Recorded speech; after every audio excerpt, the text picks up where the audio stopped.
Большой фестиваль футбола пришел, наконец, в Уральск. В честь 110-летия развития этого вида спорта в Казахстане по всей стране проходят масштабные мероприятия. Футбол Жолы уже прошел в Шымкенте, Актау и Атырау. Теперь фестиваль встретили в Приуралье.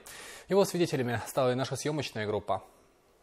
Стадион Акжаик. Вечернее время. Если смотреть и не вглядываться, то может показаться, что на поле раскинулась ярмарка, не иначе. Но на самом деле это фестиваль, который целиком и полностью посвящен футболу. Большой праздник для любителей спорта номер один в мире. Естественно, что его основные посетители – молодежь. И та, что любит пинать мяч, и те, кто любит быть зрителем этого действа. Немало здесь собралось ребят, которые делают первые шаги на пути к большому спорту. Я из команды «Спартак».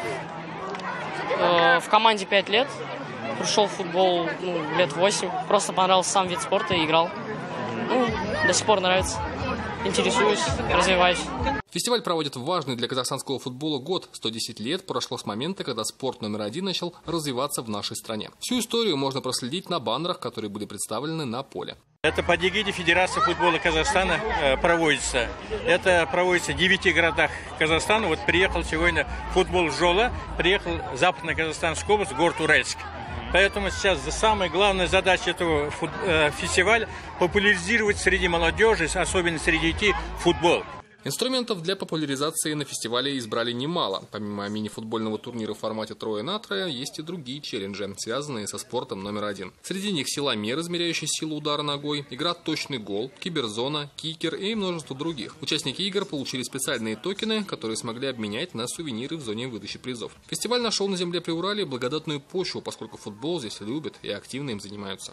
По городу Уральск сейчас насчитывается около 18 частных клубов. В каждом клубе среднее количество детей, занимающихся 50-100 детей. Посчитайте, около 2000 детей это только частных клубов занимается. Плюс еще в футбольном центре Акжаика около 400 детей.